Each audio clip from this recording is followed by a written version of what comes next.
Bom dia, queridos amigos do quinto período de Direito, aqui é o professor Fábio.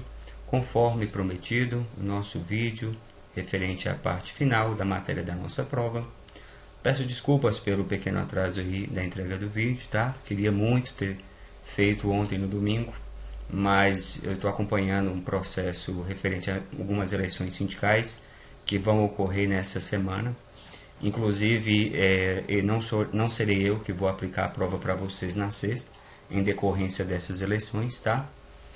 Mas enfim, depois conversaremos sobre isso. Só pedindo desculpa mesmo pelo atraso do vídeo, embora vocês ainda tenham tempo mais do que suficiente para estudar a matéria, tudo bem? Muito bem, estávamos falando na nossa última aula das cláusulas adjacentes, né, aos contratos de compra e venda. Cláusulas essas que não mudam a natureza, né, do contrato, mas que caso venham a ser utilizadas, né, no plano real, geram um efeito enorme sobre esses contratos. E aí falando, né, do direito de resgate, depois passamos a análise do direito de preferência, a cláusula de preferência, e entre vários tópicos, o nosso último aí foi referente aos prazos, né? Temos aí o prazo legal referente aos bens móveis de 180 dias e referente aos bens imóveis de 2 anos. E caso não haja no contrato a indicação desse prazo, deverá o comprador notificar a necessidade da notificação o vendedor, perguntando a ele, né, afinal de contas, se ele vai querer gozar ou não do direito de preferência. Então, o que ele está, na verdade, indicando que ele vai passar o bem para frente e, neste caso aí, se o vendedor quer gozar do direito de preferência.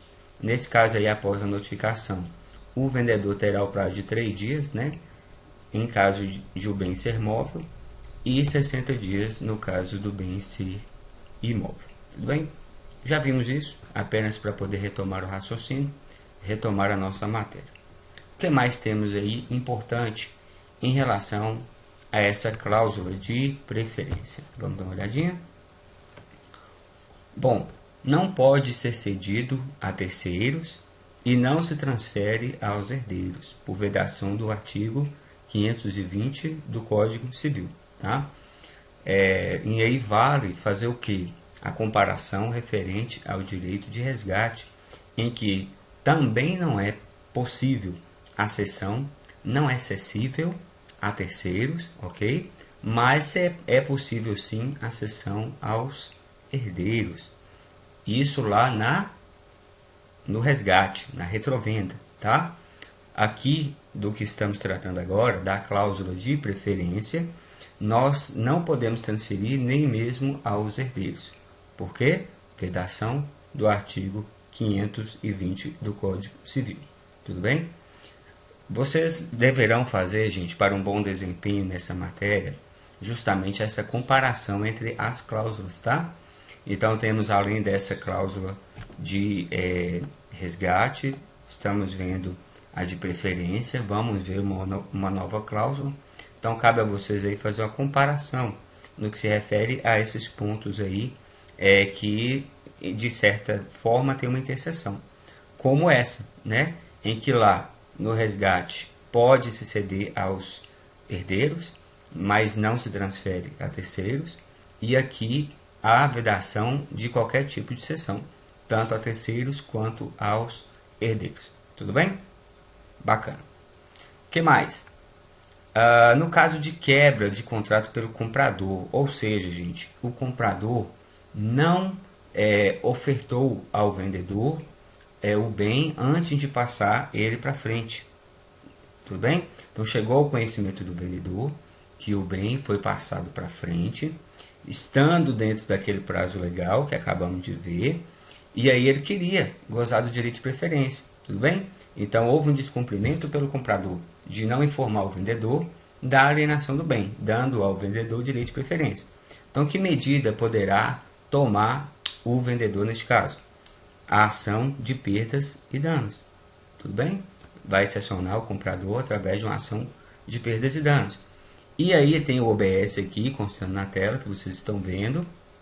Porque Se o terceiro tiver agido junto ao comprador, então se o terceiro, que é agora o novo dono do bem, agiu de má fé juntamente com o comprador, que era o antigo dono do bem, que deveria ter comunicado ao vendedor, que era o titular originário desse bem, né? Então temos o vendedor, temos o comprador, e agora o comprador alienou ao terceiro.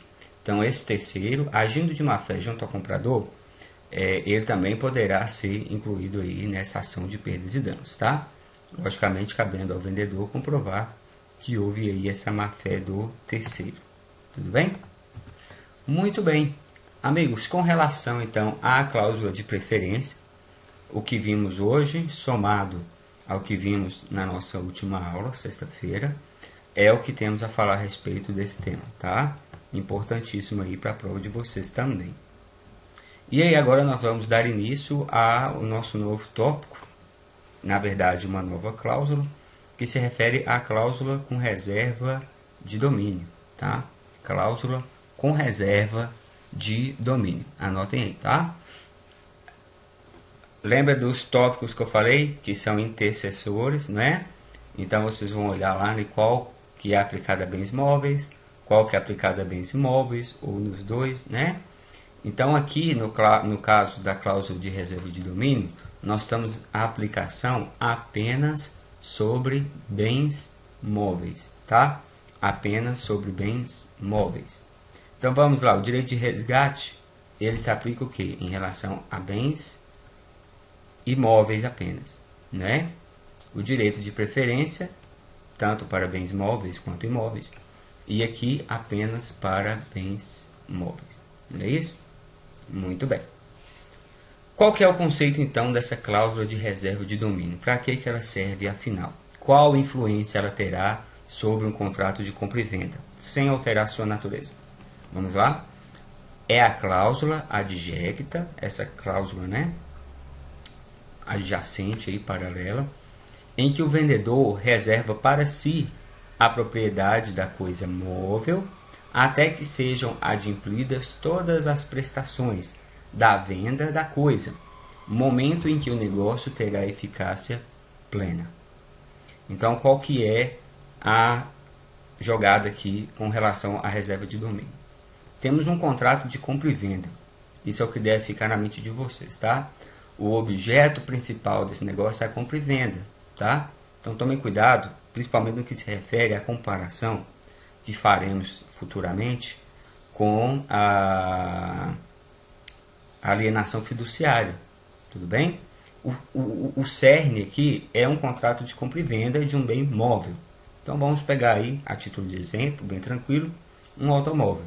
Esse automóvel ele é alienado do vendedor para o comprador, e aí nesse contrato pode constar uma cláusula com reserva de domínio. Neste caso, houve a tradição do bem, tá?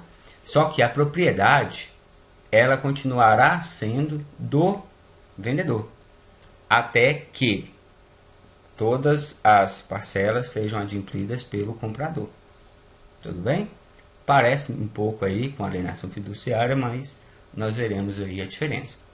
Então, contrato de compra e venda, por exemplo, de um automóvel, em que há a tradição do bem, a propriedade ainda é do vendedor, só que o bem já está com o comprador, tá? E aí eu relembro a parte de teoria geral que vimos de contrato, de compra e venda, em que a tradição é apenas um acessório na compra e venda, tá? O que importa aqui é o que? É o negócio firmado, o compromisso. Então já existe o compromisso, tá? A parte compradora se compromete a pagar mensalmente parcelas ao vendedor, e o vendedor, de certa forma, já até cumpriu com o seu dever, que é entregar o bem móvel para esse comprador. Só que, neste caso aqui, consta de uma cláusula de reserva de domínio, e aí o comprador continua sendo o proprietário. A transferência, não só do bem, mas a transferência da propriedade só será feita ao final do contrato. E aí consta aqui no nosso conceito, né, momento em que o negócio terá eficácia plena. Então quitou as parcelas, entregou-se o bem e entregou-se as propriedades também, tá? E eu já estou com todo o dinheiro que havia sido pactuado. Então a cláusula com reserva de domínio é isso aí. Muito bem. Então temos aí o comprador. Esse comprador já terá a posse direta do bem. Já terá a posse direta do bem. Por isso nós veremos que a responsabilidade pelo bem já será de responsabilidade do comprador, tá? Um pouquinho adiante veremos isso com um pouco de mais calma. E o vendedor? O vendedor ele não terá mais a posse do bem, mas ele terá o que? A propriedade que nós chamamos de resolúvel. É uma propriedade não plena, né? Por quê? Porque ele já se comprometeu a entregar essa propriedade, a transferir essa propriedade ao final do contrato, tá bom? Então, fiquem atentos aí com essas determinações em prova, tá? Da questão de dizer que o comprador terá a posse direta do bem, esse é que é o correto, tá? E o vendedor terá o que? A propriedade resolúvel. Bacana? OBS. A qualquer momento poderá o comprador integralizar o pagamento da parcela. Então, para vocês verem como essa propriedade é resolúvel, ela não pode ser nem determinada no espaço temporal. Por quê? De repente, ficou pactuado que pagaria-se em 3 anos. Então, se calcula, é previsível que durante 3 anos o vendedor ainda terá a propriedade desse bem. Mas o vendedor não pode contar com essa propriedade durante 3 anos, porque a qualquer momento é facultado ao comprador integralizar todo o pagamento. E ele fazendo isso, é obrigatório ao vendedor transferir a propriedade. Tudo bem? Por isso é uma propriedade resolúvel. Muito bem, vamos adiante. Vamos dar uma olhada aí no que a lei vem falando, né, com relação à cláusula de domínio, de reserva de domínio. Vamos ler aí rapidamente o artigo 521 e extrair dele o mais importante. Artigo 521. Na venda de coisa móvel, pode o vendedor reservar para si a propriedade até que o preço esteja integralmente pago, tá? Então aqui eu quero que vocês refresquem um pouco a memória de vocês. A gente já viu dentro do contratos essas possibilidades de desconfiança de uma parte em relação à outra, né? Porque, vejam bem, ele poderia ter vendido o bem e ter recebido cheques, né, em seu lugar, vários cheques, e ter transferido a propriedade e, numa situação aí de confiança, num contrato de confiança, aguardar a compensação desses cheques. Só que em alguns momentos a gente vê que na vida isso não é tão viável, né? E aí o que acontece? O vendedor pode reservar para si essa desconfiança. E aí o comprador não é obrigado a firmar o contrato, mas ele pode se submeter a isso aí, né? A depender do interesse dele no bem. Tudo bem? E aí a gente vai lembrar um ponto ainda mais específico da nossa matéria, aqui no artigo 524. Vamos aí, artigo 524. A transferência de propriedade ao comprador dá-se no momento em que o preço esteja integralmente pago. Todavia, pelos riscos da coisa, responde o comprador, a partir de quando lhe foi entregue. Então, qual que é o momento de transferência da propriedade? Quando se der o pagamento do preço total, tá bom? E os riscos que eu falei para vocês? Essa questão aí de uma parte confiar ou não na outra, de relembrar da nossa matéria. Vamos lá. Pelo risco da coisa responde o comprador, a partir de quando lhe foi entregue. Então vocês vão se lembrar o que? Se o bem já está com o comprador, ele já está ali andando no automóvel, se utilizando daquele bem, tá? Logicamente, se a propriedade é do vendedor, mas o bem já está com o comprador, não é o vendedor que vai responder por isso, tá? Vai ficar tudo registrado, o contrato ele existe para isso, para poder, qualquer coisa que tenha sido feita de errado pelo comprador, é ele que será o responsável, tá? a partir de quanto lhe foi entregue. Então, houve a tradição, a partir desse momento aí já responde. Isso aí, gente, é o que chama res perit emptores. Res perit emptores. Ou seja, a coisa se perde para o possuidor. Tá aqui, tá uma observaçãozinha embaixo. A coisa se perde para quem possui. E aí a gente deve lembrar do res perit domino, que já vimos anteriormente, quando na verdade a coisa ela se perde para o dono, tá? Tudo isso vimos anteriormente na teoria dos contratos, tá? Aqui o res perit emptores para o possuidor, tá? Por quê? Porque a coisa já foi entregue ao comprador. Já na res perit domino, não. A coisa não foi entregue ainda ao comprador. Então, quem tem a responsabilidade sobre a coisa é o vendedor. É o verdadeiro dono, tá bom? Com a responsabilidade do dono. Muito bem. Sobre a parte legal, está aí. A reserva de domínio é uma cláusula formal. Então, nós temos aí a necessidade da formalização do contrato, tá? A gente vai ver, já vimos, tá, que em alguns tópicos a lei não exige formalidade para os contratos, né? Neste caso aqui, a reserva de domínio, importantíssimo que ela seja feita a partir de um contrato formal, tá bom? Artigo 522, a cláusula de reserva de domínio será estipulada por escrito e depende de registro no domicílio do comprador para valer contra terceiros. Então a lei está sendo aí muito clara no artigo 522 da necessidade de formalização do contrato, tá? Que conste aí dessa cláusula, né? Na verdade, a gente poderia ter uma situação interessante em que temos um contrato que não é registrado, tá? Qual que, se eu quiser criar essa cláusula de reserva de domínio, essa cláusula tem que ser registrada. Tudo bem? Refere-se ao contrato tal, firmado entre as partes, na data tal. Essa cláusula tem que ter registro, tá? Para valer contra terceiros. Muito bem. Artigo 525.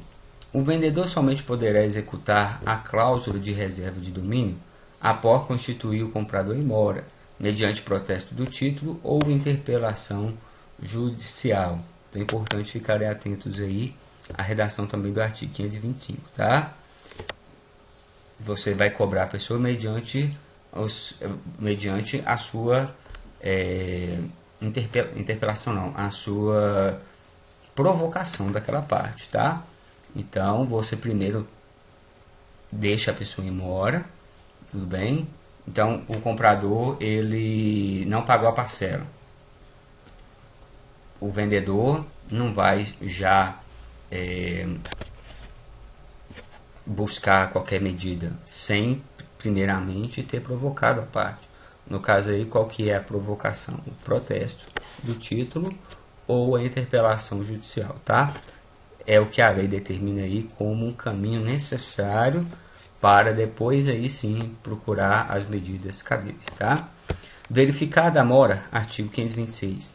Verificada a mora do comprador, poderá o vendedor mover contra ele a competente ação de cobrança das prestações vencidas e vincendas e o mais que lhe for devido, ou poderá recuperar a posse da coisa vendida.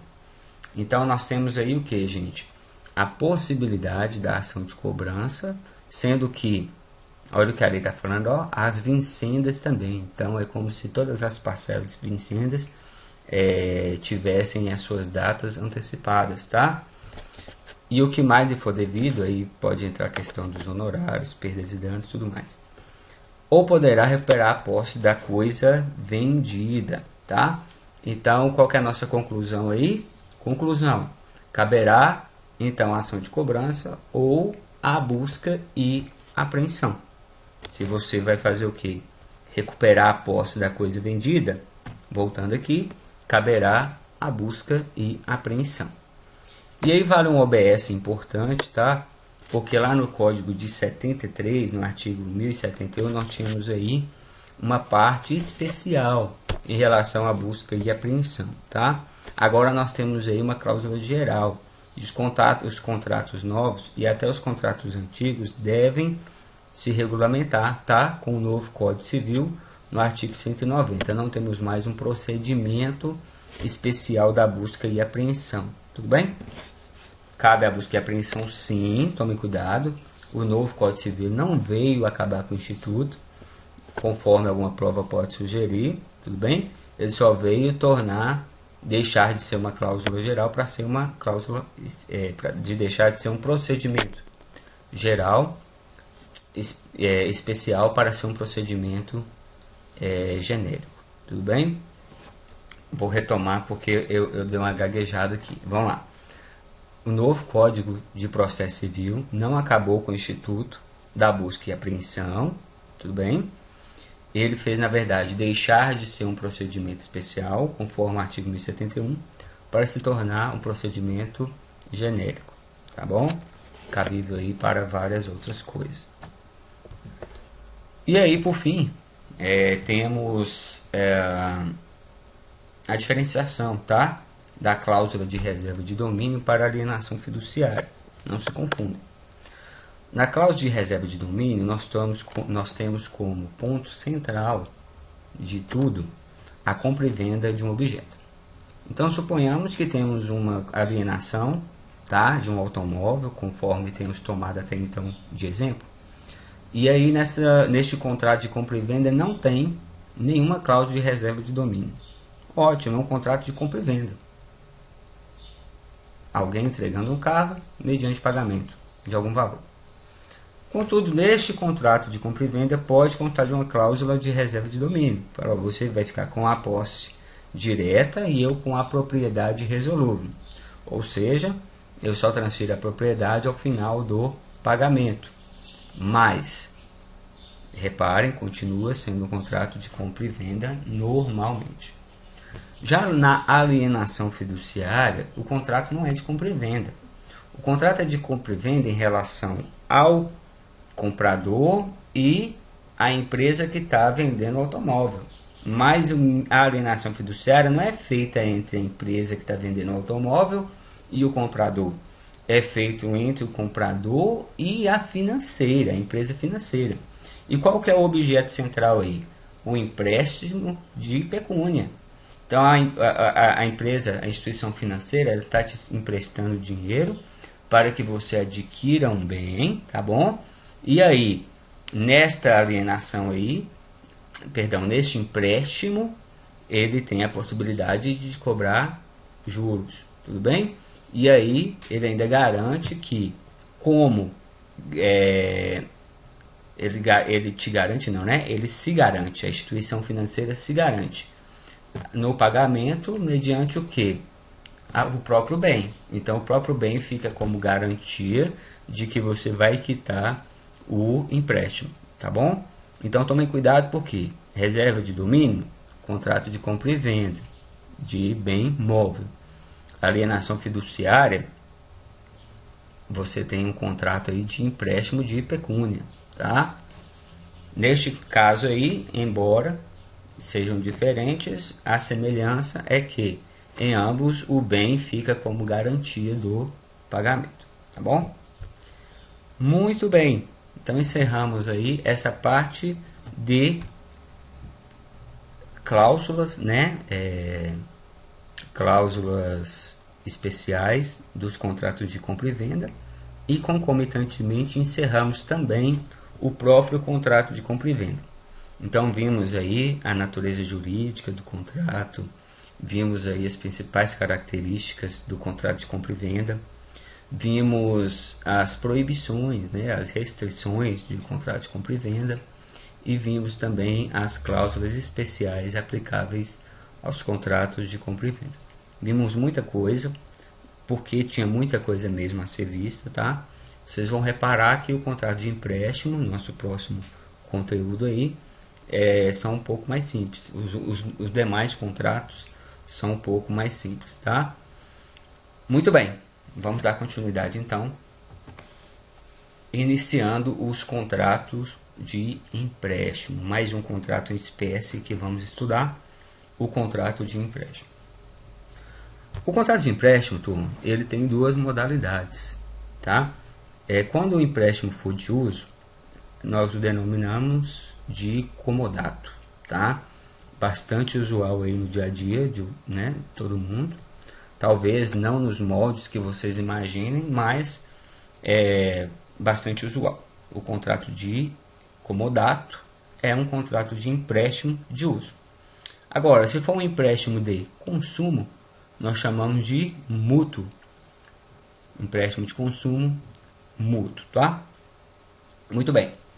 Quais as semelhanças, quais as diferenças, quais as características, passamos a ver agora, tá? Iniciando com o empréstimo de uso, o comodato. Qual que é o conceito então desse contratozinho? Para que ele funciona? Vamos lá?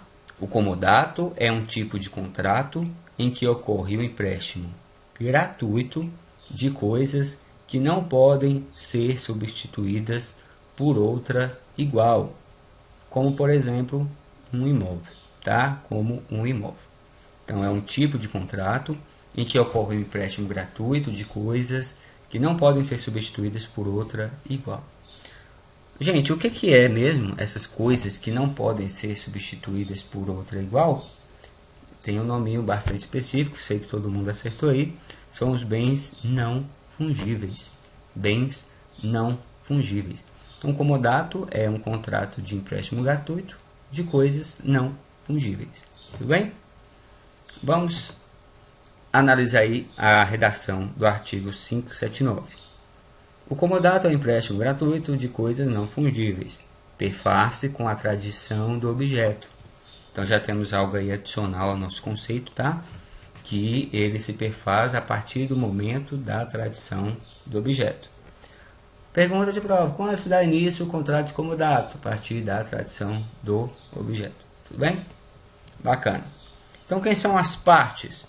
Temos o comodante, aquele que empresta o bem, e temos o comodatário, aquele que recebe o bem. Fábio, me dá um exemplo para eu conseguir melhor visualizar um contrato de comodato.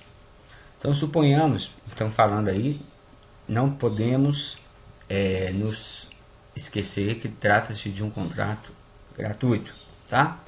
Então, muito bem. Então, suponhamos que você vai ter uma casa de festas qualquer, ou algum bar, porque você pretende dar uma festa, e aí você contrata uma quantidade bacana de bebidas. Quantidade essa que não vai caber na geladeira da sua casa, ou do local de festas em que você vai dar essa festa. Ou o próprio local de festas nem sequer tem geladeira. Então você firma juntamente com a casa de festas, com a casa de bebidas, né? Ou com o bar em que você está comprando a bebida, você contrata com eles então o empréstimo do congelador. Então você fala: estou te pagando aqui R$500 pela bebida. Tá? A bebida custa tanto cada uma, vezes a quantidade que eu quero, R$500. Ótimo, ótimo. E aí você vai me emprestar o congelador. Esse congelador vai ser transportado para o local de festas, eu coloco a minha bebida, tá? E aí quando acabar a festa, eu te devolvo o congelador.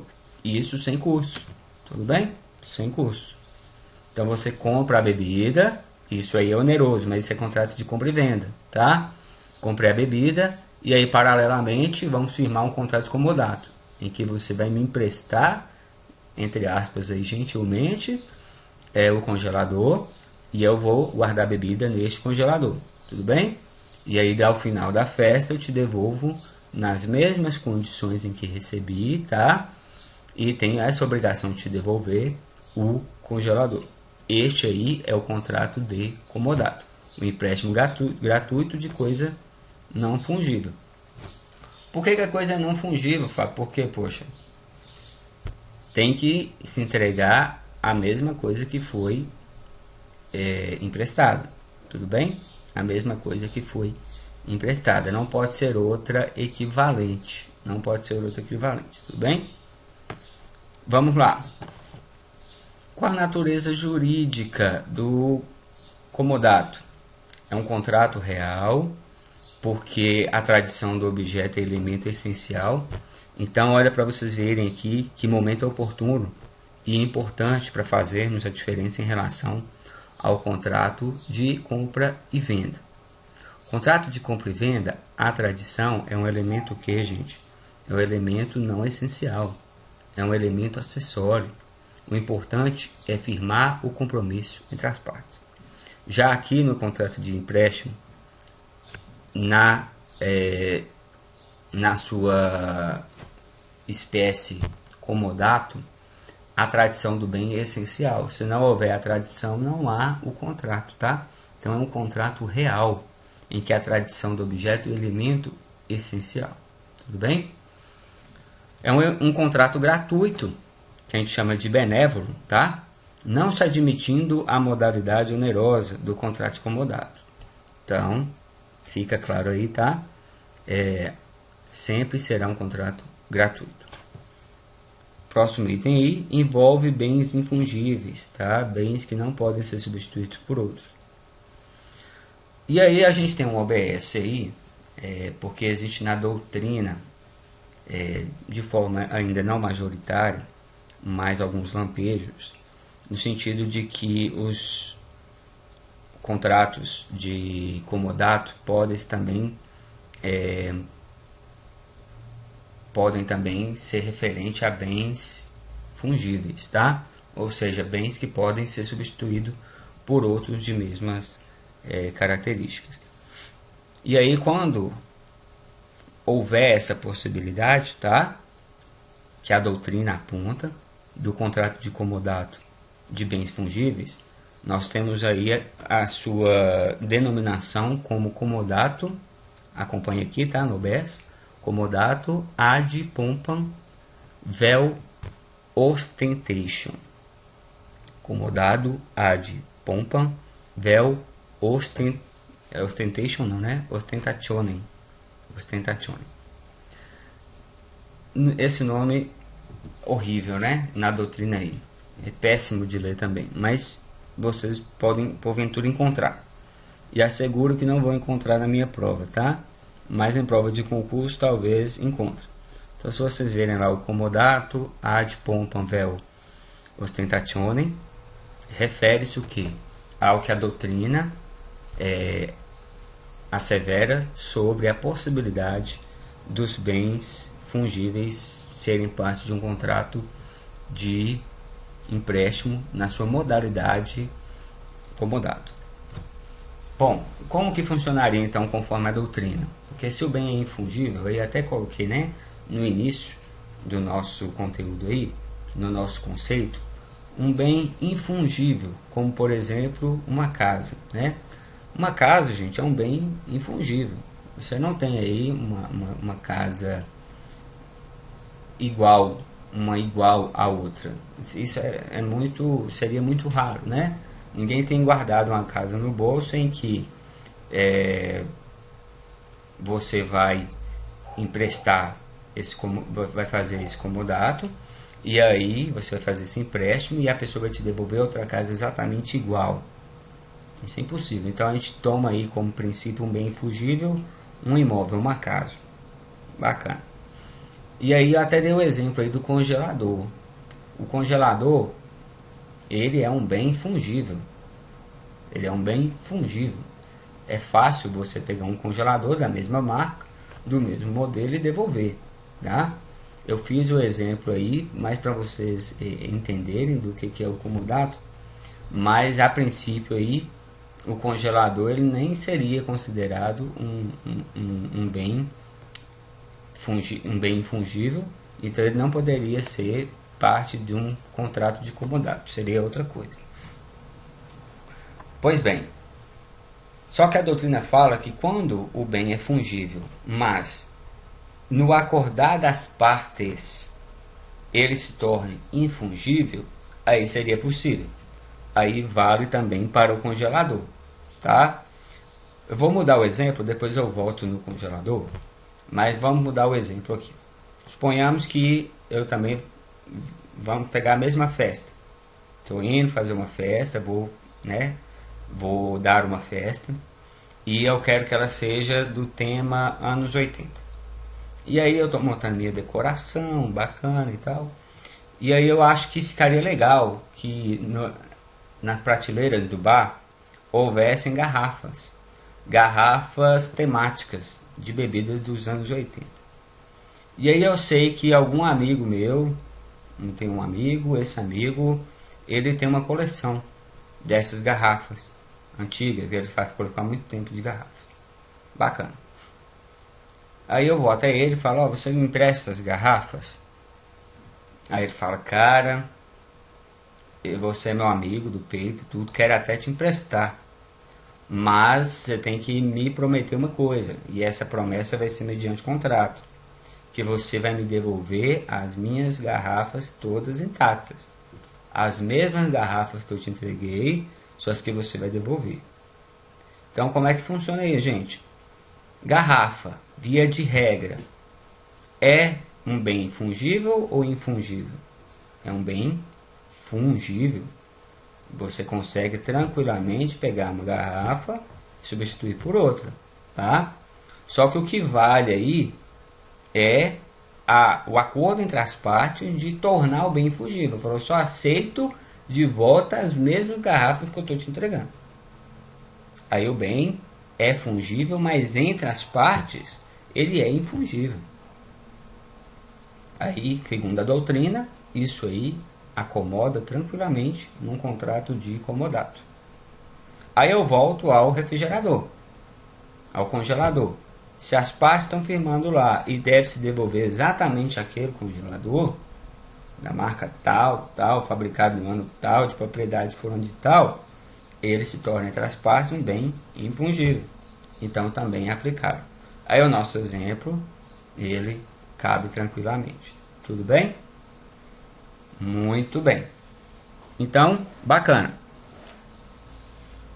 Só para retomar o raciocínio, então, comodato é o empréstimo de bens infungíveis, tá? E se formaliza a partir da tradição.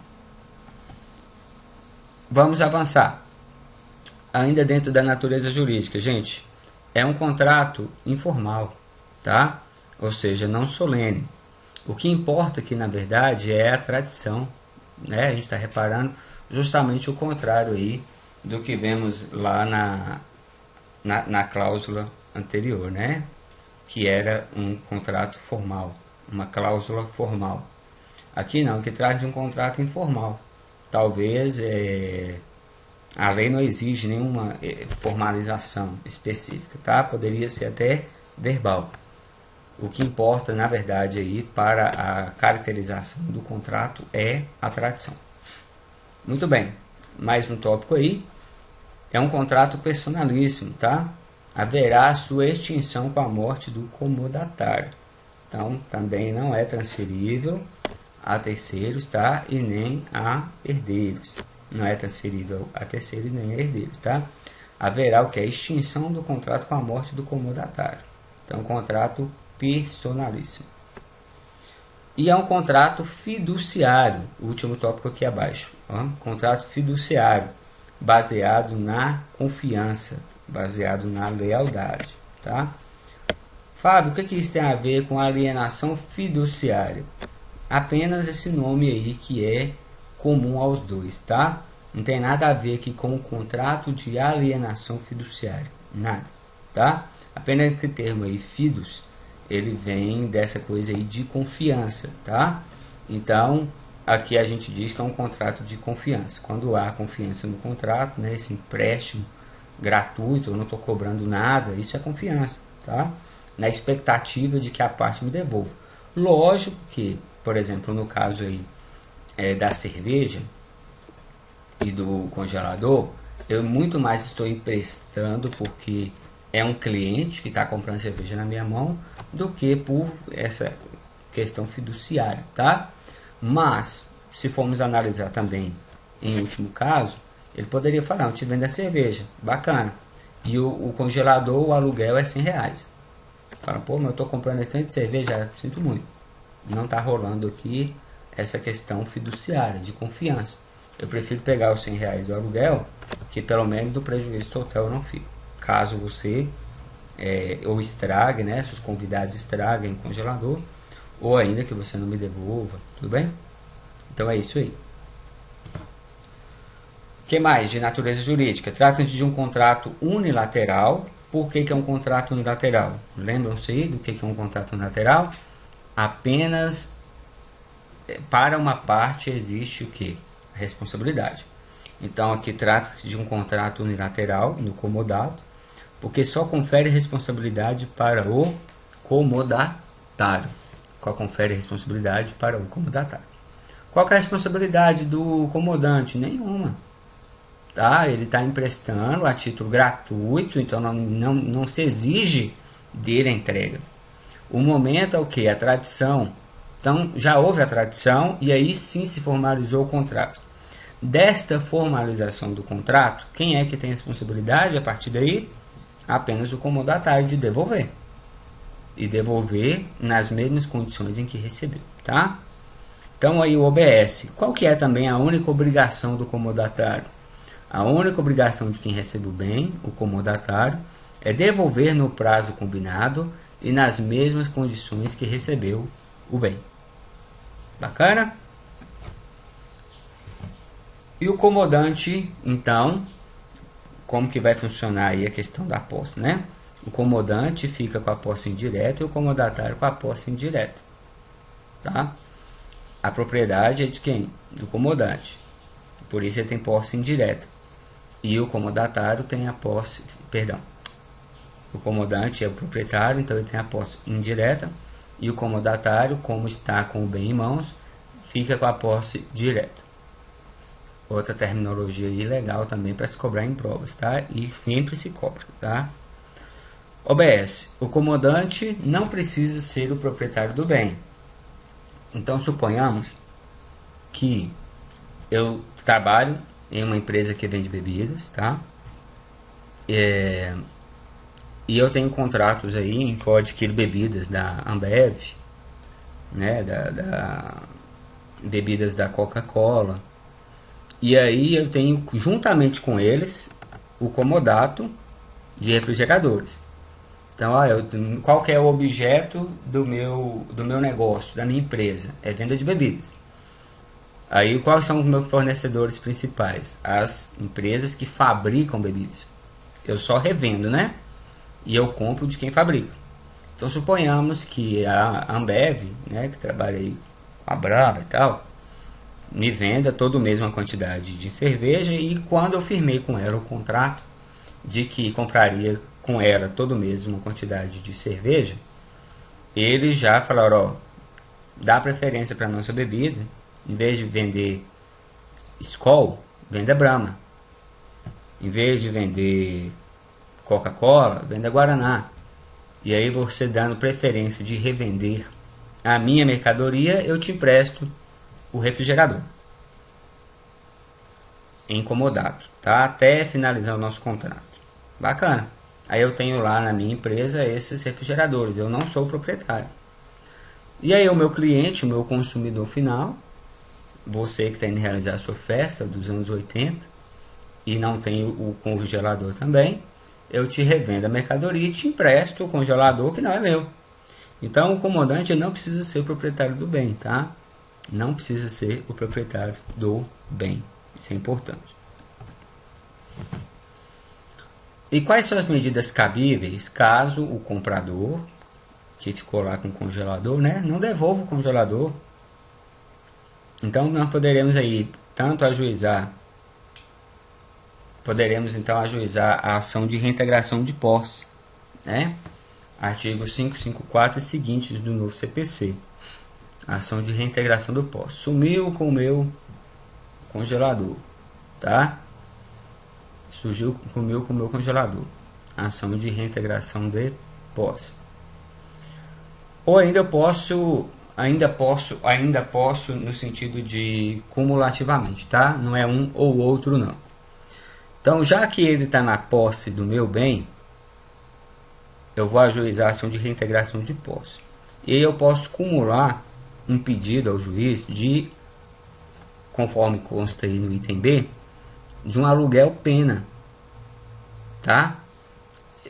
Como é que funciona isso? Poxa, ele está com o meu bem, então eu parto do pressuposto que ele está utilizando o meu bem.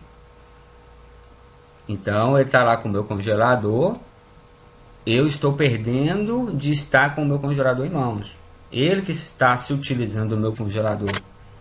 Então, além de querer a reintegração da posse, durante todo o tempo em que ele ficou com o meu refrigerador, com o meu congelador, sem me devolver, ele terá que pagar um aluguel, que a gente chama de aluguel pena, tá? Que será arbitrado não pelo juiz, será arbitrado pelo próprio comodante. Bem? Agora, o que a jurisprudência diz? A jurisprudência diz que esse valor do aluguel pena não pode ser superior a 2 vezes o valor, aí ficou errado aqui, tá? Peço desculpas. 2 vezes o valor da locação de um congelador na praça. Então, se, igual eu coloquei anteriormente, na praça de Monte Claro, ou de Mato Verde, ou de Porteirinha, ou de Monte Azul, eu detectei que é comum que o aluguel de um congelador seja R$100. Então, o máximo que eu poderia cobrar dele a título de aluguel pena é 2 vezes esse valor, ou seja, R$200. Então, a cada mês que ele ficar com o meu bem além do tempo de que deveria ter devolvido, ele vai ter que pagar um aluguel pena aí no valor de R$200, 2 vezes o valor de um aluguel comum, tá? Não é do aluguel firmado entre as partes, porque lembrem-se, não houve entre as partes aluguel, trata de contrato gratuito. É empréstimo, tá? Então, a mensuração, a avaliação do valor do aluguel é na praça, na comunidade, não é entre as partes. Tome cuidado, tá? O contrato ele foi gratuito. Onde que diz, Fábio, que ele poderá alugar, que ele poderá arbitrar este aluguel pena? Lá no artigo 582 do Código Civil, tá? E se ele arbitrar um valor que o juiz percebeu que é acima do que esses 2 vezes o valor da locação na praça em que ele vive, na localidade, na comarca em que ele vive. Então o juiz ele terá o que? O condão aí, tá? O dever, poder de reduzir esse valor, tudo bem? Primeiro, pela função social do contrato, né? Aplicação do princípio, e também pela vedação de enriquecimento ilícito, tudo bem? Muito bem. Encerramos então, gente, o que é de mais importante aí do contrato de comodato, tá? Avaliem com calma essa natureza jurídica, tá? Cada tópico desse aí tem a sua importância, tudo bem?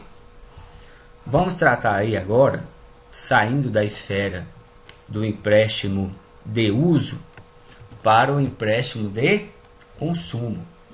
Então saímos do contrato de empréstimo na sua modalidade comodato para ingressarmos no empréstimo na modalidade consumo, que nós chamamos de mútuo, tá bom?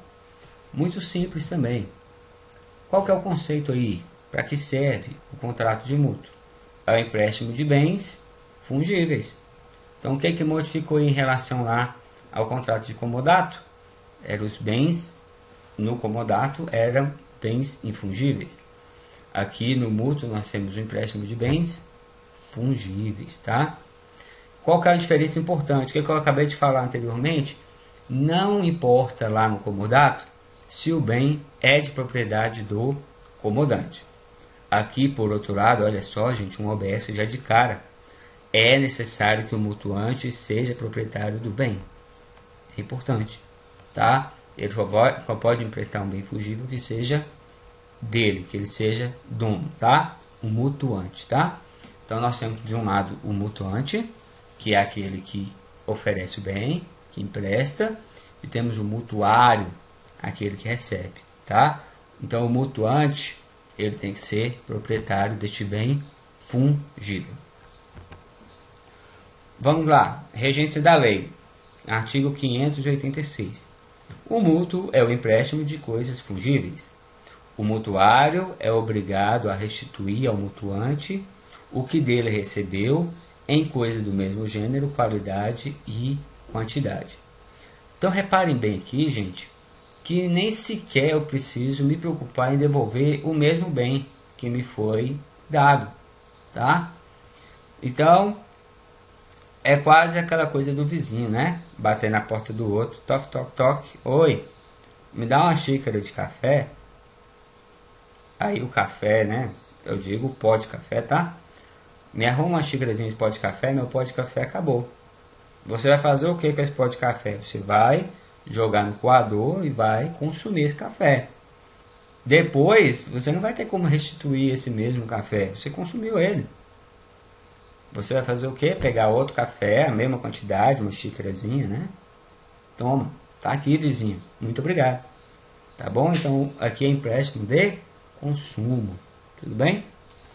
Artigo 587. Este empréstimo transfere o domínio da coisa emprestada ao mutuário, por cuja conta correm todos os riscos dela desde a tradição.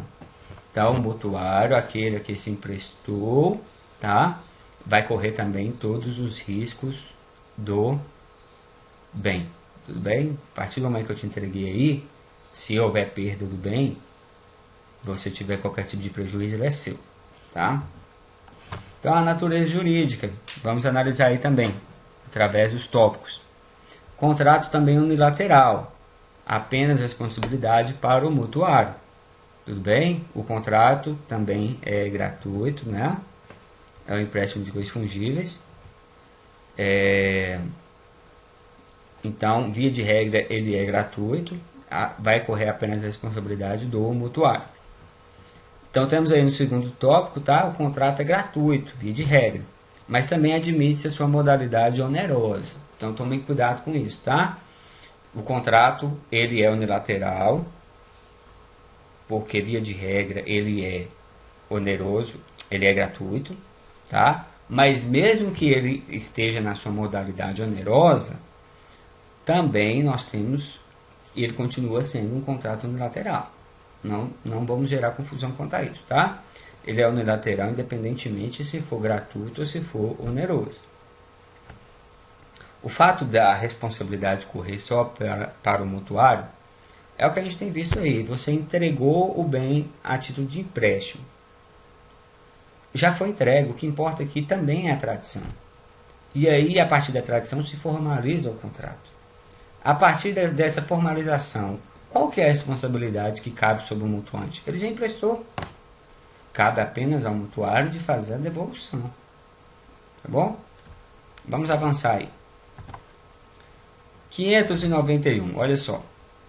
Destinando-se o mútuo a fins econômicos, ou seja, o título, o mútuo, na sua modalidade onerosa, que nós chamamos de mútuo feneratício. Então vamos lá com calma. Aqui no artigo 591, a lei está dizendo que sim, existe o mútuo na sua modalidade onerosa. E eu estou dizendo para vocês que quando se tem um mútuo na modalidade onerosa, nós o chamamos de mútuo feneratício. Mútuo feneratício. Tá bom? Então, artigo 591. Destinando-se o mútuo a fins econômicos, presumem-se devidos juros, os quais, sob pena de redução, não poderão exceder a taxa a que se refere o artigo 406, permitida a capitalização anual. Tá? Então, o artigo 406 aí, está aqui o OBS embaixo, refere-se apenas aos juros legais. Tá? Então, a possibilidade aqui é de aplicação de juros legais.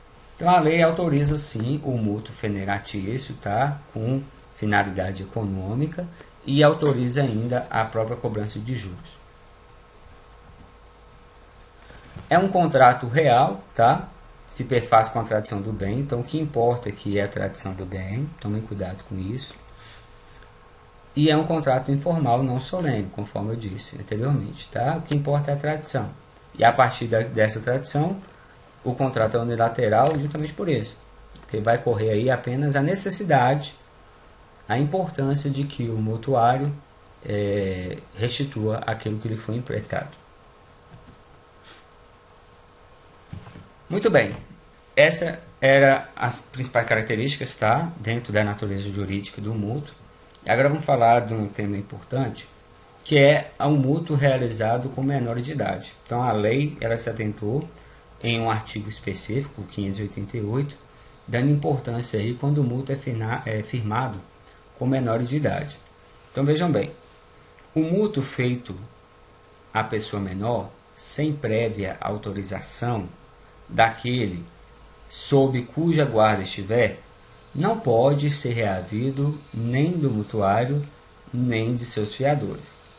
Então é como se a lei estivesse aqui punindo aqueles que firmaram um contrato de empréstimo com um menor de idade, né? Então você não pode reaver nem do mutuário, nem dos fiadores. Se você realizou um mútuo com pessoa menor, sem pedir autorização o quê? Daquele sob a guarda estiver, tá? Então, olha só. Vamos estar falando do menor, né? E que menor é esse, Fábio? É o relativamente incapaz ou é o absolutamente incapaz? Nós só podemos concluir que é o relativamente incapaz. Por quê? Vejam bem, turma. Qualquer negócio firmado com um menor absolutamente incapaz, o ato é nulo de pleno direito, né? Então, você imagina aí qualquer criança firmando um contrato é nulo de pleno direito. Até fizemos esse exercício aí mental em sábado. Só que aí eu também fiz o exercício mental da criancinha, né, bem novinha mesmo, que vai comprar o seu sorvete. E aí nós analisamos o que? Da possibilidade ou não desse contrato ser válido ou não. Neste caso aí, continua sendo nulo de pleno direito. Só que aí a gente tem que observar a teoria do ato-fato, lá do Ponte de Miranda.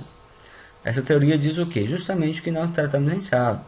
Se a natureza de contrato é de um valor inexpressivo, é uma coisa irrisória, não só o valor do objeto, mas o valor do contrato, aí eu não estou falando de dinheiro mesmo, estou falando justamente dessa natureza do contrato, a compra e venda de um sorvete.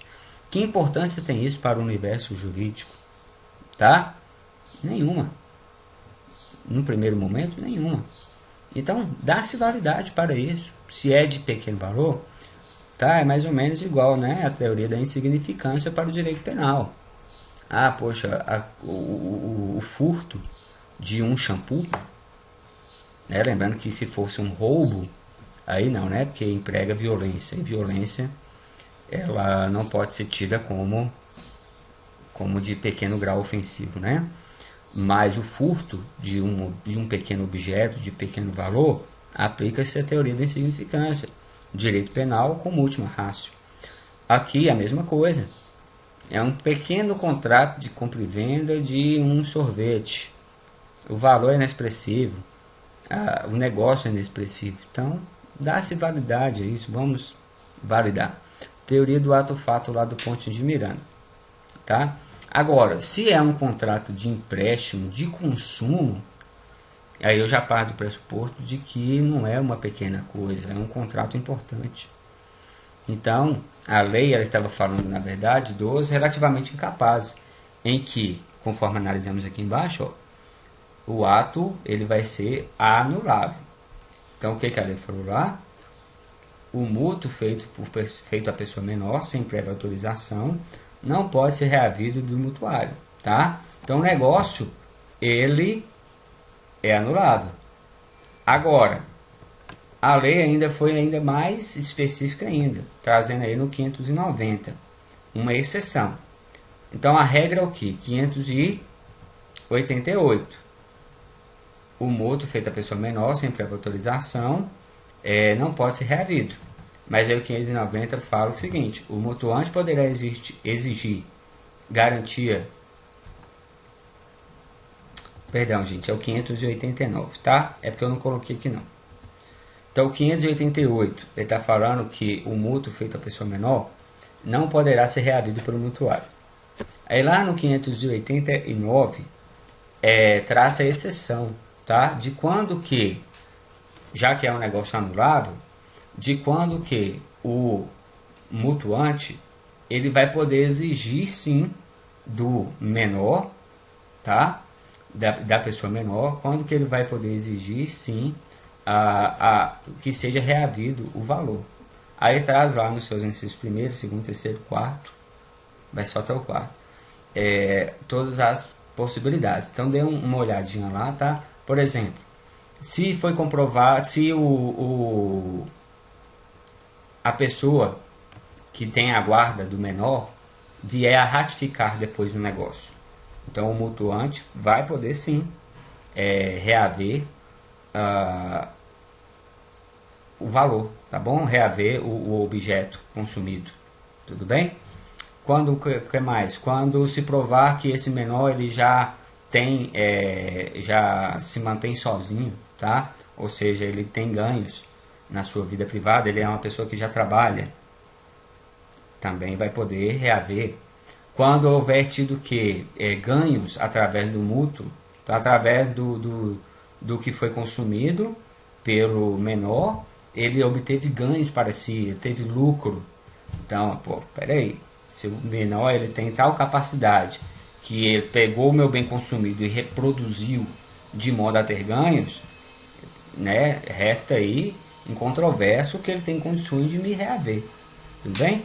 Então dê uma olhadinha lá no 589, tudo bem? Nas possibilidades, a título de exceção, em que o contrato de mútuo firmado com o menor vai caber esse ressarcimento aí, tá?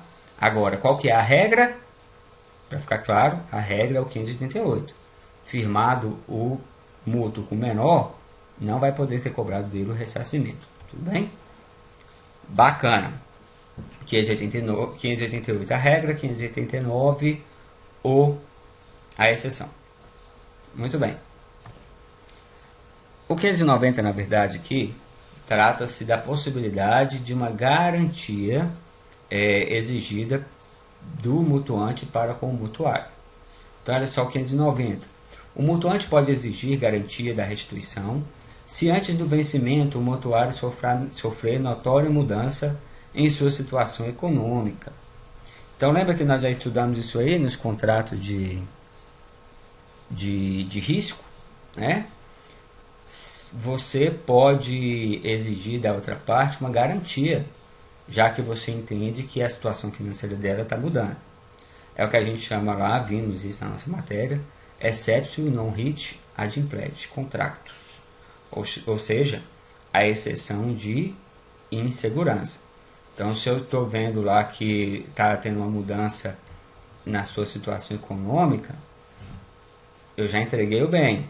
O prazo ainda de entrega é lá para frente, mas eu já estou temendo que você não vai me entregar. Então me dá aí o que? Uma garantia, tá bom? Isso aí tem lá no 477, né? A comunicação, então, do artigo 590 com o 477. Pode se exigir uma garantia. E o prazo do mútuo, gente? Primeiro aquele contratual, que as partes firmaram, tá? Agora, não sendo convencionado expressamente, o prazo do mútuo será, aí no artigo 592, inciso 1º, até a próxima colheita, se o mútuo for de produtos agrícolas, assim para o consumo como para a semeadura, tudo bem? Então, se eu vou utilizar dos seus produtos para semear ou para eu consumir, se for produtos agrícolas, até a próxima colheita, tá? Aí aqui está sendo bem específico com relação a acordo firmado aí entre agricultores, tudo bem? Item 2, de 30 dias, pelo menos, se for dinheiro, Então, pelo menos, olha só, gente, pelo menos 30 dias se for dinheiro. Então, fiquem atentos aí que contrato aí de empréstimo de dinheiro tem que dar pelo menos 30 dias para a pessoa pagar. Tá na lei, tá? E item 3, do espaço de tempo que declarar o mutuante, se for de qualquer outra coisa fungível. Do espaço de tempo que declarar o mutuante, se for de qualquer outra coisa fungível. Aí, Fábio, não entendi. Se não foi convencionado expressamente, quando é que o mutuante vai declarar? A partir do momento que notificar o comprador, não é isso? Então ele está notificando o comprador e falando, ó, o prazo de entrega é esse aqui. Ou então a partir do prazo que o próprio comprador de boa fé venha notificar. Fala, ó, já tem algum tempo que nós fizemos esse contrato aí, eu estou me utilizando do bem, consumindo, então já consumiu bem e a gente nunca mais falou no assunto, estou te notificando aqui para saber quando que você quer que seja devolvido. Então lembrem-se sempre, tá, da provocação necessária das partes para tomar qualquer medida. É isso, ficamos por aqui, tá? Em relação aos contratos em espécie, vimos até então o contrato de compra e venda e vimos hoje o contrato de empréstimo. Aqui se encerra a matéria da nossa prova. Fico à disposição 100% via aí das redes sociais, principalmente para vocês elaborarem a questão melhor pelo e-mail, tá? Até prefiro. Você pode me mandar por e-mail, apesar que o meu celular ele sempre me comunica quando chega o e-mail, mas se você ficar preocupado com o meu prazo de resposta, você pode mandar pelo WhatsApp, professor, eu te mandar uma pergunta no e-mail, tá? Mas para os desobedientes aí também, se mandar pelo WhatsApp, eu respondo também, não tem problema não. Então, gente, qualquer dúvida, entre em contato, tá?